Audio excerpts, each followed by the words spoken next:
Hi అండి. అందరూ ఎలా ఉన్నారు? మీలో ఎవరైతే రీసెంట్‌గా ఫార్మసీ కంప్లీట్ చేసేసుకొని అండ్ అలాగే చదువుతూ ఉన్నప్పుడే ఒక గోల్ అనేది ఉంటుందండి. ఏంటి అంటే బిజినెస్ చేయాలి. నేను బిజినెస్‌లో సక్సెస్ అవ్వాలి అని చెప్పేసి కొందరు గోల్ అయితే ఉంటుంది. ఎనీవే ఏదైతే ఏంటి మనము మెడికల్ బిజినెస్ ఎలా స్టార్ట్ చేయాలి? అసలు దానికి కావాల్సిన రిక్వైర్మెంట్స్ అంటే డాక్యుమెంట్స్ ఏంటి అనేది మాత్రం ఇక్కడ క్లియర్‌గా చెప్తాను. ఖచ్చితంగా ఫాలో అవ్వండి. ఎందుకంటే మనం ఒకవేళ ఫార్మసీ పెట్టాలనుకున్నప్పుడు పర్మిషన్‌కి వెళ్ళినప్పుడు వాళ్ళు ఏ రిక్వైర్మెంట్స్ అడుగుతారని మనకు తెలియక టెన్షన్ పడాల్సిన అవసరం అయితే లేదండి. దానికోసం ఏం చేయాలి అంటే ముందుగా నేను కొన్ని డాక్యుమెంట్స్ అయితే చెప్తాను. వాటిని రెడీ చేసేసి పెట్టుకోండి. ఫస్ట్ ఆఫ్ ఆల్ మనం మెడికల్ షాప్ పర్మిషన్‌కి పోవాలి అంటే క్వాలిఫైడ్ ఫార్మసిస్ట్ అయ్యుండాలండి. క్వాలిఫైడ్ ఫార్మసిస్ట్ యొక్క సీఎంఎం ఉండాలి. అంటే పాస్ సర్టిఫికేట్, డిప్లొమా లేదా బీఫార్మసీలో పాస్ అయ్యుండాలి. ఆ మార్క్స్ మెమో ఉండాలి. SSC certificate, Aadhaar card and pan card 2 copies. Qualified pharmacist యొక్క పీసీఐ అప్రూవల్ అయిన రిజిస్ట్రేషన్ సర్టిఫికేట్ కూడా మస్ట్ అండ్ షుడ్‌గా ఉండాలండి. ఇవన్నీ ఉండి పీసీఐ రిజిస్ట్రేషన్ సర్టిఫికేట్ లేకపోయినా పర్మిషన్ అనేది రాదండి. అండ్ అలాగే 2 పాస్‌పోర్ట్ సైజ్ ఫోటోస్ ఇవన్నీ ఖచ్చితంగా మస్ట్ అండ్ షుడ్‌గా ఉండాలి. అండ్ అలాగే ఏ స్టేట్‌లో మనము ఫార్మసీ కంప్లీట్ అయిపోయింటే ఆ స్టేట్ యొక్క రిజిస్ట్రేషన్ అనేది కంప్లీట్ చేసుకొని ఉండాలండి. దాన్నే పీసీఐ అప్రూవల్ అని అంటారు. తర్వాత మనము షాప్ వచ్చేసి ఆ ఫార్మసిస్టే ఓనర్ అనుకుంటే ఎక్స్ట్రా సర్టిఫికేట్స్ ఏం అవసరం లేదు. ఒకవేళ ఫార్మసిస్ట్ వేరు, ఓనర్ వేరు అనుకుంటే ఓనర్ కమ్ ప్రొప్రైటర్ అండి. వేరు అనుకుంటే ఆ ప్రొప్రైటర్ యొక్క Aadhaar card, PAN card, passport size photos, SSC certificate must and షుడ్‌గా ఉండాలి అండి. ఇంకా నెక్స్ట్ వచ్చేసి మనము ఎక్కడైతే షాప్ తీసుకుంటున్నామో ఆ షాప్ యొక్క బ్లూ ప్రింట్ అండి. బ్లూ ప్రింట్ అంటే అర్థం ఏంటి అంటే ఆ షాప్ యొక్క డయామీటర్స్ కొలతలండి. చుట్టుకొలతలు అంటారు కదా! పొడవు, వెడల్పు, షాపుకు ఎదురుగా ఏమున్నాయి, చుట్టుపక్కల ఏమున్నాయి అనేది ఒక బ్లూ ప్రింట్ అనేది సివిల్ ఇంజినీర్ వచ్చేసి మనకు కొలతలతో సహా ఒక ప్రింట్ అనేది రెడీ చేసి ఇస్తారండి. అది ఎలాంటి ఫ్రాడ్ లేకుండా ఒరిజినల్‌గా ఉండాలి. నెక్స్ట్ వచ్చేసి మనం ఎక్కడైతే షాప్ తీసుకున్నామో ఆ బిల్డింగ్ ఓనర్ యొక్క Aadhaar card, PAN card and అలాగే రెంటల్ అగ్రిమెంట్ కూడా మస్ట్ అండ్ షుడ్‌గా ₹10 స్టాంప్ పేపర్ మీద అయితే ఉండాలండి. మనం ఎంత రెంట్ కడుతున్నాము, ఎన్ని ఇయర్స్‌కి రాయిపించుకున్నాము అనేది ఖచ్చితంగా ఉండాలి. ఇంకా నెక్స్ట్ వచ్చేసి ఇవన్నీ ఉండాలండి. మనము బ్లూ ప్రింట్ అనేది తీపిచ్చేటప్పుడు ఖచ్చితంగా జాగ్రత్త అయితే తీసుకోవాలండి. కరెక్ట్‌గా ఆ రూమ్ ఎంత కొలత ఉందో అవి మాత్రమే దాంట్లో ఉండాలి. కానీ ఎక్స్ట్రా 1 సెంటీమీటర్ ఉన్నప్పటికీ కూడా మనకు పర్మిషన్ అనేది అప్రూవల్ అవ్వదు.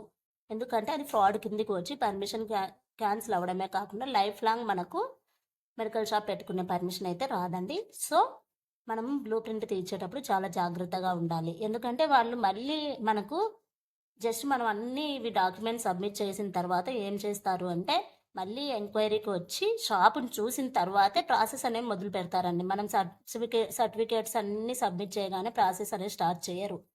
రూమ్‌నొచ్చి చూసిన తర్వాతే మళ్ళీ వాళ్ళు ఒక బ్లూ ప్రింట్ అనేది తీస్తారండి. మనం తీసిన బ్లూ ప్రింట్‌కు ఈ బ్లూ ప్రింట్ టాలీ అయితేనే వాళ్ళు పర్మిషన్ ఇస్తారు. లేదంటే రిజెక్ట్ చేసేస్తారండి. కాబట్టి ఎలాంటి ఫ్రాడ్ అయితే చేయకండి. ఉన్నది ఉన్నట్టే చేయండి. ఎందుకంటే కొలతలనేవి మినిమమ్ ఇంత అని ఉంటాయి. నాకు ఎగ్జాక్ట్‌గా ఐడియా అయితే లేదు. మర్చిపోయాను. కానీ ఆ కొలతలు అనేది తక్కువ ఉంటే వాళ్ళు చేయాల్సింది మనకేదో ఒక సజెషన్ అయితే ఇస్తారు. లేదు అంటే ఫ్రాడ్ చేసి కొలతలు ఎక్కువ రాపిస్తే మాత్రం లైఫ్ లాంగ్ ఎప్పటికి పర్మిషన్ అయితే రాదండి. అండ్ అలాగే మనం మెడికల్ షాప్ ఎవరి పేరు మీద అయితే పెడుతున్నామో ఆ వారి పేరు మీదనే ఫ్రెష్‌గా కొత్తగా కొన్న కంప్యూటరు లేదా ల్యాప్‌టాపు, వైఫై కనెక్షను అండ్ అలాగే కొత్త రిఫ్రిజిరేటరు, కొత్త ప్రింటరు ఇవన్నీ ఖచ్చితంగా కొత్తవే ఉండాలి. మనం ఏ క్యాండిడేట్ పేరు మీద అయితే షాప్ పెడుతున్నామో వారి పేరు మీదనే బిల్స్ కూడా ఉండాలండి. కొనిన బిల్స్ అవన్నీ సబ్మిట్ చేయాలి. ఇవన్నీ సబ్మిట్ చేసిన తర్వాత పర్మిషన్ వస్తుందా? రాదా? అంటే వాళ్ళు మొత్తం ఎంక్వైరీ చేసి అన్ని డాక్యుమెంట్స్ సరిపోయాయి. అన్ని పొడవు, వెడల్పు, చుట్టుకొలత, బ్లూ ప్రింట్ అన్నీ పర్ఫెక్ట్ ఉన్నాయి అనిపిస్తే పర్మిషన్ అనేది ఇస్తారండి. దానికి కూడా ఒక 2, 3 మంత్స్ టైం అయితే పడుతుంది. ఖచ్చితంగా ఎలాంటి ఫ్రాడ్ చేయకుండా ఉండాలి. ఇంకొకటండి మనము మెడికల్ షాప్ మనమే ఫార్మసిస్ట్, మనమే ఓనర్ అయితే నో ప్రాబ్లము. అలా కాకుండా కొందరు ఫార్మసిస్ట్ ఒకరు ఓనర్ ఒకటే అని పెడితే ఖచ్చితంగా 24/7 ఆ ఫార్మసిస్ట్ అనేది ఖచ్చితంగా షాప్‌లో ఉండాలండి. అంటే ఒక టైమింగ్స్ లాగా. ఫార్మసిస్ట్ లేకుండా మెడికల్ షాప్ నడపడం అనేది చట్టరీత్యా నేరము. సో, ఇవి కూడా మనం మెడికల్ షాప్ పర్మిషన్‌కి పోయే ముందు క్లారిటీగా తీసుకొని సర్టిఫికేట్ క్యాండిడేట్ షాప్‌లో ఉంటాను అంటేనే పర్మిషన్‌కు వెళ్ళండి. లేదంటే అక్కడ డ్రాప్ అవ్వడం బెటర్ అండి. ఇప్పుడున్న జనరేషన్లో విచ్చలవిడిగా మందులు అమ్ముతున్నారు కాబట్టి చాలా స్ట్రిక్ట్ రూల్స్ అయితే ఉన్నాయి మెడికల్ షాప్ పర్మిషన్ ఇవ్వడానికి. బ్లూ ప్రింట్ మనం తీసేయం కదా అని ఎక్స్ట్రా కొలతలు రాపిస్తే మాత్రం చాలా ప్రాబ్లమ్స్ క్రియేట్ అవుతాయి. ఓకేనా ఫ్రెండ్స్? ఇంకోసారి నేను రిపీటెడ్గా ఏం చెప్తున్నా అంటే, మనం మెడికల్ షాప్ పెట్టాలి, బిజినెస్ స్టార్ట్ చేయాలంటే ఖచ్చితంగా క్వాలిఫైడ్ ఫార్మసిస్ట్ అనేవారు మన షాప్లో ఉంటేనే మెడికల్ షాప్ పెట్టడానికి ముందడుగు వేయండి, లేదంటే అక్కడ డ్రాప్ అయిపోయింది ఫ్రెండ్స్. ఓకేనా? ఇవన్నీ డాక్యుమెంట్స్ అయితే ఖచ్చితంగా రెడీ చేసుకున్న తర్వాత, ఒకవేళ మనకి ఇన్ కేస్ పర్మిషన్ ఇవ్వాలనుకుంటే వాళ్ళ డాక్యుమెంట్స్ అన్నీ రెడీ చేసిన తర్వాత ఒక బుక్ లాగా మళ్ళీ మనకి ఇస్తారండి. మన డాక్యుమెంట్స్ అన్నిటిని కలిపి కొన్ని బాండ్స్ అన్నీ రెడీ చేసేసి వాటిపైన pharmacist sign, owner sign and అలాగే బిల్డింగ్ ఓనర్ సైన్ అనేది ఖచ్చితంగా ఉండాలి. కాబట్టి మనము షాప్ రెంట్కి తీసుకునేటప్పుడే బిల్డింగ్ ఓనర్తో క్లారిటీగా మాట్లాడుకోవాలండి సంతకాల గురించి. ఓకేనా ఫ్రెండ్స్? ప్రతి ఒక్కరికి యూస్ఫుల్ అని నేను అనుకుంటున్నాను. అంతేకాకుండా మనము షాప్ అనేది అగ్రిమెంట్ రాసుకునేటప్పుడు వారి దగ్గర ట్యాక్స్ రిసిప్ట్ ఇస్తారా లేదా అనేది కూడా క్లారిటీగా కనుక్కోవాలండి. చాలామంది ఏం చేస్తారంటే ట్యాక్స్ రిసిప్ట్ ఇవ్వడానికి చాలా భయపడుతూ ఉంటారు. అసలు ఇవ్వరండి కొందరైతే. ఇంకా నెక్స్ట్ వచ్చేసి సంతకాలు పెట్టడానికి కూడా రిజెక్ట్ చేసేవారు ఉంటారు. కాబట్టి వారికి అర్థమయ్యేలాగా చెప్పేసి, మాది ఈ విధంగా మెడికల్ షాప్ కాబట్టి రిస్ట్రిక్షన్స్ ఉంటాయి, ఖచ్చితంగా సైన్ అండ్ ట్యాక్స్ రిసిప్ట్ కావాలి అని చెప్పేసి అర్థమయ్యేలాగా చెప్పాలండి. ఎందుకంటే నా ఫ్రెండ్స్ చాలామంది అన్ని డాక్యుమెంట్స్ పర్ఫెక్ట్గా ఉన్నప్పటికీ కూడా రూమ్ రెంట్ కట్టుకొని అగ్రిమెంట్ అంతా రాసుకొని డాక్యుమెంట్ అంతా రెడీ అయిన తర్వాత ట్యాక్స్ రిసిప్ట్ ఇవ్వకపోవడం వల్ల పర్మిషన్స్ రాక డ్రాప్ అయిన వాళ్ళు చాలామంది అయితే ఉన్నారండి. కాబట్టి అవన్నీ ముందుగానే క్లారిటీగా కనుక్కొని వాళ్ళు సైన్లకి యాక్సెప్ట్ చేసి అండ్ అలాగే ట్యాక్స్ రిసిప్ట్ ఇస్తానంటేనే ముందడుగు వేయండి, లేదంటే అక్కడే డ్రాప్ అయిపోండి ఫ్రెండ్స్. ఎందుకంటే చాలామంది ఈ జనరేషన్లో ట్యాక్స్ రిసిప్ట్ ఇవ్వాలన్నా అదేం పెద్ద విషయం అయితే కాదండి. వాళ్ళ ఆస్తులు మనమేం దోచేయము, కానీ అందరు ఈ విధంగానే భయపడుతున్నారు.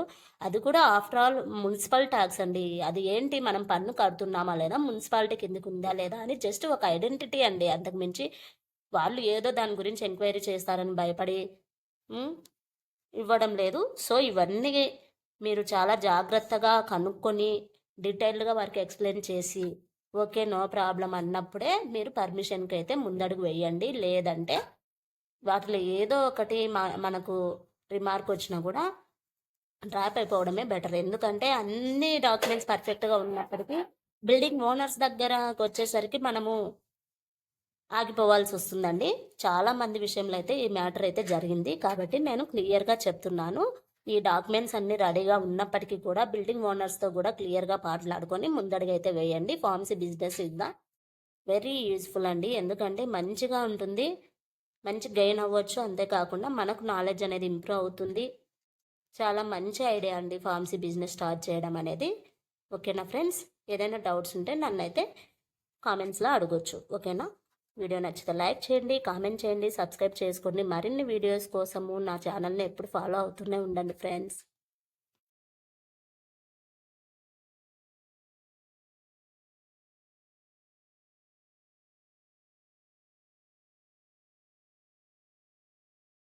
ఇంకా చాలామంది మెడికల్ షాప్ పర్మిషన్ కోసం పోయేవాళ్ళు వాళ్ళని వీళ్ళని ఎంక్వైరీ చేసి చాలా అతి తెలివిగా అయితే ఆలోచిస్తున్నారండి. అదేంటంటే మా దగ్గర ఆల్రెడీ ల్యాప్టాప్ ఉంది, రిఫ్రిజిరేటర్ ఇంట్లోదే ఉంది, ప్రింటర్ ఉంది, జస్ట్ వైఫై కనెక్షన్ ఒకటి ఉంటే చాలు కదా, బిల్స్ ఒకటి మా పేరు మీద రాయించుకుంటాము అని చెప్పేసి చాలా తెలివిగా అయితే బిహేవ్ చేస్తున్నారు.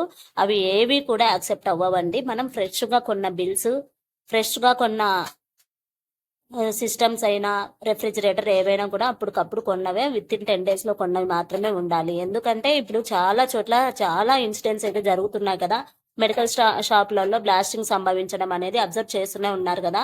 అసలు మెయిన్ రీజన్ ఏంటి అంటే ఓల్డ్ ఫ్రిడ్జ్లు ఉండడం వల్ల ఆ విధంగా అండి. సో అందుకే కొత్తవి వెంటనే పర్మిషన్లు ఇవ్వాలనేది ఒక రూల్ ఉంది. కాబట్టి మనం సెకండ్ హ్యాండ్ పెట్టి పర్మిషన్ తెచ్చుకుంటామంటే కుదరదండి. కాబట్టి ఇవన్నీ కూడా చాలా జాగ్రత్తగా, ఎందుకంటే ఇన్ని లక్షలు పెట్టి మెడికల్ షాప్ పెట్టేటప్పుడు జస్ట్ అవన్నీ కలిసినా కూడా ఒక 30,000 అయితే కావు కదా. అదేదో కొత్తవే కొని డేర్ అండ్ డాష్గా మంచిగా పర్మిషన్ తెచ్చుకోవడం బెటర్ కదా అండి. అంతేకాకుండా మనకు కూడా ఎప్పటికీ ఎలాంటి భయం అయితే ఉండదు. ఎప్పుడు ఏ బ్లాస్టింగ్ జరుగుతుందా ఏంటి, ఎందుకంటే పాత వస్తువులు రిఫ్రిజిరేటరే తీసుకోండి, సపోజ్ ఒక 10 years దాటిందంటే చెప్పలేం కదా వర్కింగ్ స్టేటస్ అనేది ఎలా ఉంటుంది, బ్లాస్టింగ్ అవ్వచ్చు. అంతేకాకుండా మెడికల్ అంటేనే మొత్తం కెమికల్స్, ఒకదానికి ఒకటి రియాక్ట్ అయిపోయి బ్లాస్టింగ్ సంభవిస్తే చాలా కష్టం కదా. సో ఖచ్చితంగా మెడికల్ షాప్ పెట్టాలనే ఆలోచన ఉంటే మాత్రం ప్రతిదీ కొత్తది పెడతామనే ఆలోచనతోనే ముందడుగు వేయండి. అంతే అండి. ఎందుకంటే అన్ని లక్షల పెట్టుబడి పెట్టేటప్పుడు ఆఫ్టర్ ఆల్ 30,000 అనేది పెద్ద విషయం అయితే కాదు కదా. ఓకేనా ఫ్రెండ్స్?